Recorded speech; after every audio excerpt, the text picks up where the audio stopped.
Hello， 大家好，欢迎来到 CK Go 频道。前不久的一期视频 ，CK 我刚刚分析过，美联储很可能会在11月宣布撤回量化宽松 QE，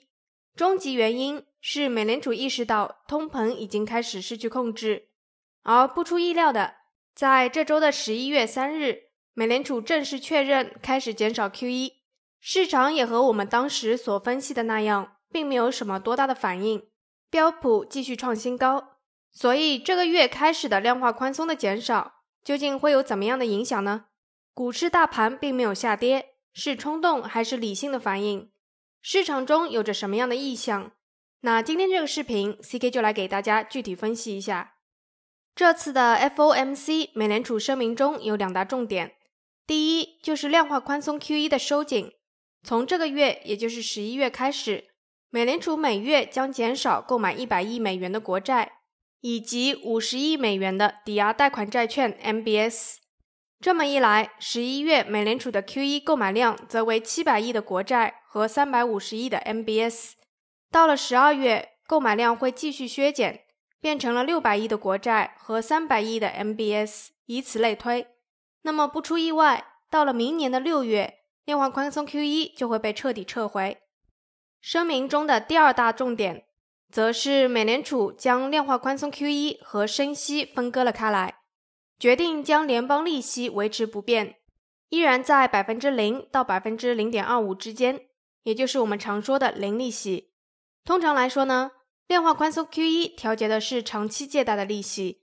像是那些个商业债、房贷等等的利息，而美联储所设定的联邦利息则是决定着银行之间短期借贷的成本。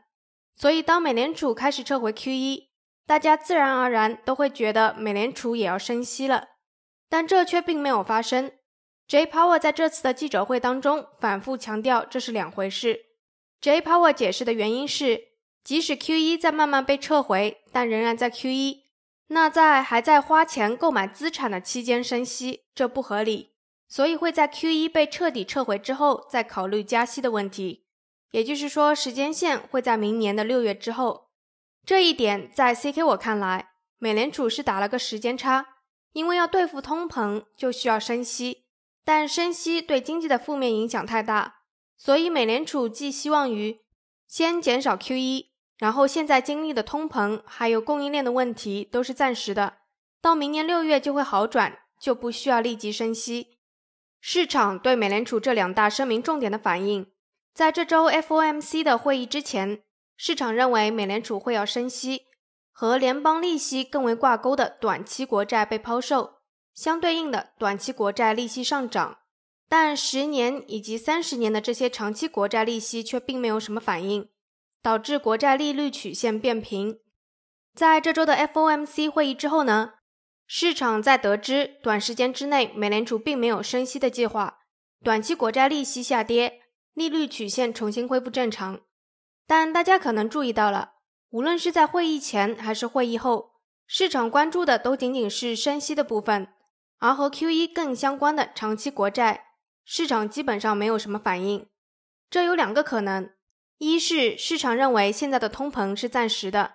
所以不需要对长期国债寻求更高的回报；二则是市场认为现在的经济前景并不好，所以现在对量化宽松 QE 的收紧很可能只是暂时的。那么市场究竟是不是认为通膨是暂时的， CK 不能很确定，但对于经济前景的不确定性， CK 倒是觉得可能性更大。首先我们有着供应链的问题，尽管美联储反复重复这个是暂时性的，事实上这是一个美联储也不确定答案的问题，并且供应链的紧缺已经影响到了包括苹果、亚马逊等等在内的大公司。苹果预期2021年将因为供应链的问题不得不缩减高达1000万的苹果手机的产量，这都会影响这些企业的营收甚至是成本。另外，即使没有供应链的问题，如果我们看一下美国的个人存款量，在疫情期间因为政府的发钱和封城飙高之后，现在已经跌回到了 7%， 恢复到了疫情之前的水平。这意味着人们将没有那么多闲钱来维持之前的消费能力。如果我们看一下企业的利润数据，在疫情之后企业利润飙高，股市也是按这个增长率定的价。但就已经提到的供应链问题和消费者消费能力的下降，要认为这些企业能够继续维持这样的成长率，很明显是不切实际的。这或许也是为什么市场在默认现在 QE 削减仅仅是暂时的，不多久各国央行又会需要不得不再次开启 QE。 但不管市场认为这次的 QE 收紧能维持多久美联储的确决定从这个月开始减少资产的购买。去年的疫情期间，正是那些个被央行指定的国债交易商，也就是那些大家都很熟悉的，像是 JP Morgan、富国、花旗等等的银行决定明哲保身，拒绝购买新发行的国债，美联储才不得不介入开启 QE 稳定市场。现在美联储决定撤出，很简单的供给需求的关系，少了美联储这个大买家，那么对于国债利率总是会有影响的吧。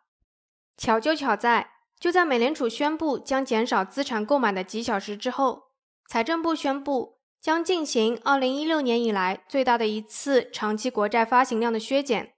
其中包括2年、3年以及5年的国债发行量将每月减少20亿美元，7年国债削减30亿美元的发行量，20年国债削减40亿，还有10年以及30年的国债各20亿。财政部的削减幅度甚至超过了美联储削减资产购买的速度。也就是说，这次美联储和财政部打了一套组合拳，从供给和需求两个方面同时减少，为国债利率保驾护航。所以美联储撤回 QE 的确是个风险，但结合种种我们以上所提到的，资产购买的减少对金融市场的冲击有限，至少现在还在美联储的保驾护航当中。投资者们所要注意的更大的风险依然在供应链紧缺对各企业营收的影响，还有就是企业利润的增长率接下去很有可能面临的疲软。那今天的视频就到这里啦，希望对大家有所帮助。喜欢这个视频的话，麻烦订阅点赞哦。我是 CK， 我们下期再见。